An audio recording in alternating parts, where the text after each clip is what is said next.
Regardez ce que dit, je termine. Habakkuk chapitre 3 du verset 19. Il rend mes pieds semblables à ceux des biches. Essayez d'attraper une biche. Vous avez essayé, vous? Moi, j'ai mon beau-fils, il est chasseur. Il est du Lot-et-Garonne. Et il a fait une maison, construit une maison, là, que moi j'étais, il n'a pas fini. Il a fait la carcasse avec le toit. Et puis là-bas, c'est vert, il y a des grands terrains, il y a des bois. Et il y avait 3 ou 4 biches au voisin. Il voulait le trouver, lui. Il voulait courir après, mais il est fou. J'ai dit, mais que tu te fatigues pour rien. Tu ne pourras pas. Mais oui, mais il ne pourra pas. Tu ne pourras pas. Eh bien, quand quelqu'un il est zélé pour Dieu, qu'il se tienne dans la prière, le diable veut l'attraper, mais il ne peut pas. Il ne peut pas. Parce qu'il n'a pas peur des chants des cantiques. Il n'a pas peur d'une prédication. Il a peur de celui qui se tient dans le zèle de la prière. Il n'y a que ça qui peut le faire trembler. Il n'y a que ça qui peut le dévoiler. Et aujourd'hui, malheureusement, parfois dans nos églises, l'essentiel s'en va. On se base à faire des missions. C'est bien, il en faut, on en fait. Il y en a aussi chez moi, il n'y a pas de souci, il faut des missions. Mais vous savez, cette église qui se tenait dans la prière, où est-elle? Je me souviens, je parlais avec un pasteur de la Roumanie. Il est à Toulouse. C'est le frère Nico. Je le connais très bien. J'ai fait des réunions avec lui.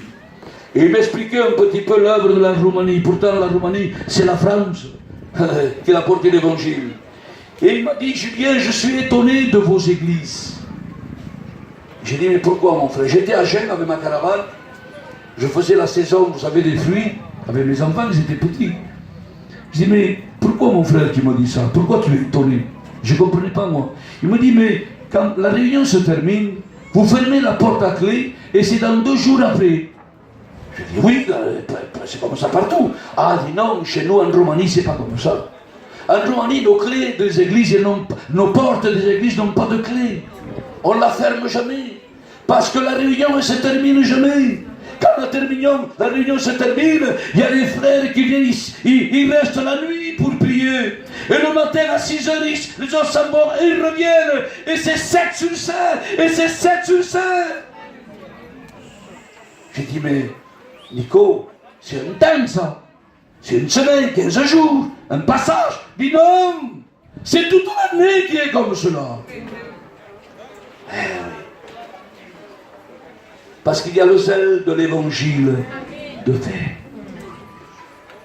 Les sandales du zèle de l'évangile ne s'adapteront jamais sur tes propres chaussures. Tu dois les adapter à tes pieds. Je terminerai par un texte. Je vous l'ai dit l'autre jour, mais j'arrête, ce serait trop long. Actes chapitre 12 du verset 8, je terminerai en disant 3 mots. Mon frère, ma soeur, Julien, serviteur de Dieu, jeune, ancienne, mets tes sandales. Mettons les sandales. On a besoin de nouveau de se rechausser de ce zèle. Nous avons dans nos hôpitaux beaucoup de personnes qui ont besoin de la grâce de Dieu. Et parfois, Julien, tu n'es pas capable de les visiter. Tu as ton voisin qui ne sait même pas que tu es serviteur, Julien. Comment cela se fait-il? J'ai une femme, vous savez, elle donne des prospectus. Elle met des prospectus. Et quand elle a le sacrament, toujours il est plein de prospectus. Il n'y a jamais les papiers, mais c'est plein de prospectus.